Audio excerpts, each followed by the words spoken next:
জুলাই সনদ বাস্তবায়ন খুব সহজ কাজ না। এর বাস্তবায়ন শুরু হলে সরকারের মধ্যে, প্রশাসনের মধ্যে, বিচার ব্যবস্থার মধ্যে একটা বিরাট ম্যাসাকার লেগে যাবে। হাসিনা দেশে ফিরে আসার জন্য অনেকগুলো শর্ত দেওয়ার চেষ্টা করছে। তার মধ্যে একটা হচ্ছে তার নামে সকল মামলা তুলে নিতে হবে এবং নতুন করে মামলা দিতে হবে, আগের মামলাগুলো থাকা যাবে না। এটা শুধু আমাদের একজন স্বৈরাচারের বিচারের ব্যাপার না, এটা আমাদের দেশের সার্বভৌমত্বের ব্যাপার। ইনকিলাব মঞ্চের সবার জন্য অন্তর থেকে দোয়া করি এবং আমি প্রতিবার ওদের যে ফ্লায়ারগুলো পাই, কর্মসূচিগুলো পাই, আমি অবাক হয়ে যাই যে ওরা মনে হয় রাত্রেবেলা ঘুমায় না। আপনারা প্রকাশনাটা হাতে নেবেন, ইনকিলাব স্কুল, সত্যি সত্যি মনে হয় ওরা রাতে ঘুমায় না। এই অল্প কয়েকটা ছেলে মেয়ে কীভাবে এত কাজ করে আমি জানি না। সর্বোপরি ইনকিলাব মঞ্চের যে কাজ, সেটাকে আপনি আমি সবাই এগিয়ে নিয়ে যেতে হবে। এটা কারোর একার ঠেকা না। কবরটাকে এমন একটি জায়গায় রাখতে পেরেছি, আলহামদুলিল্লাহ। ওসমান হাদির দুইটা কথাকে আমরা অলরেডি বাস্তবায়ন হতে দেখেছি। এক নাম্বার হচ্ছে বলেছিলেন যে কোনো একটা শুক্রবার আমাকে গুলি করা হবে, আমি আল্লাহর কাছে চলে যাব। আর আরেকটা যে কথা খুব দুঃখজনক, আমরা এর বাস্তবায়ন দেখতে চাই নাই, বলেছিলেন যে কোনো দল যদি সরকারে গিয়ে জুলাই সনদ বাস্তবায়ন না করে তখন আমরা কি করব। আসলেই আমাদের এখন করার জিনিস এত কম।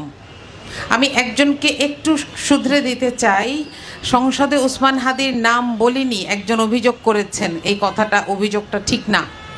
আমি নিজে বলেছি আমার দলের অন্তত 5 জন এমপি সংসদে এত কম সময় পাওয়া যায়, তার মধ্যেও সময় বের করে ওসমান হাদির কথা বলেছেন। সুতরাং আমরা কোনোদিন ভুলে যাইনি, এই ব্যাপারে আপনাদেরকে কথা দিতে পারি। আমাদের আগামী দিনের কাজগুলো হচ্ছে এই স্টেজেরই দুই পাশে লেখা আছে, তাই না? প্রথম কথা হচ্ছে আমরা ইনসাফটা চাই, এটা যদি আমাদের শত্রুর সাথেও হয় সেটাও চাই। আপনারা হয়তো জানেন হাসিনা দেশে ফিরে আসার জন্য অনেকগুলো শর্ত দেওয়ার চেষ্টা করছে। তার মধ্যে একটা হচ্ছে তার নামে সকল মামলা তুলে নিতে হবে এবং নতুন করে মামলা দিতে হবে, আগের মামলাগুলো থাকা যাবে না। এটা শুধু আমাদের একজন স্বৈরাচারের বিচারের ব্যাপার না, এটা আমাদের দেশের সার্বভৌমত্বের ব্যাপার। আমরা বিচার চাই, কিন্তু হ্যাঁ, আমরা ইনসাফটা চাই। আর স্টেজের আরেক পাশে কি লেখা আছে বলেন তো? জান দেব, জুলাই দিব না। জুলাই সনদকে বাস্তবায়নের জন্য আমাদেরকে যদি শেষ দিন পর্যন্ত শুনতে হয় যে এই যে দেশের এত সমস্যা, তাও আপনারা খালি জুলাই সনদ বলেন, আমাদেরকে বলছে তো মানুষ, তাই না? কিন্তু আমাদেরকে এটা বলতে হবে। আমি এখানে একটা কথা বলার মাধ্যমে শেষ করতে চাই, সেটা হচ্ছে জুলাই সনদ বাস্তবায়ন খুব সহজ কাজ না। এর বাস্তবায়ন শুরু হলে সরকারের মধ্যে, প্রশাসনের মধ্যে, বিচার ব্যবস্থার মধ্যে একটা বিরাট ম্যাসাকার লেগে যাবে। এই রিস্ক সরকারের নিতে হবে, কারণ 26-এর নির্বাচনে আমরা যে সরকারটাকে পেয়েছি সেটা কোনো সাধারণ সরকার নয়।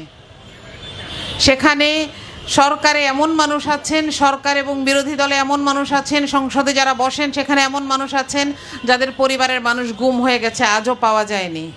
সুমন কিংবা ইলিয়াস আলীর কথা যদি মনে করি, এখানে এমন মানুষ ছিলেন যারা ফাঁসির সেল থেকে ফেরত এসেছেন, আছেন না? সুতরাং এই সরকার না পারলে এর পরের সরকার আর পারবে না।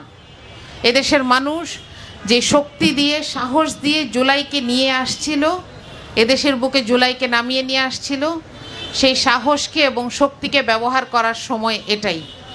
সুতরাং আমরা বলবো কাজটা কঠিন, আপনারা শুধু উদ্যোগ নেন, দেখবেন মানুষ কিভাবে আপনাদেরকে সহযোগিতা করছে। আমাদের দেশের এই ছেলেমেয়েগুলো সহযোগিতা করেছে। 5 অগাস্টের পরে কতদিন পুলিশ ছিল না কেউ বলতে পারেন? 3 দিন দেশে কোনো প্রশাসন ছিল না, আমাদের ছেলেরা সামলায় নাই। তাহলে আমরা পারবো না? আমরা সরকারকে বলতে চাই আপনারা বাইরের শক্তিকে ভয় পাবেন না, শুধু উদ্যোগ নেন, দেখবেন দেশের মানুষ না খেয়ে আপনাদের সাথে থাকবে। আপনারা যদি বলেন যে রেশন করে ইলেকট্রিসিটি দিব, রেশন করে গ্যাস দিব, তাও হবে, কিন্তু আমরা সরকারের এই উদ্যোগের সাথে থাকতে চাই যে যারা জুলাই সনদকে অক্ষরে অক্ষরে বাস্তবায়ন করবে।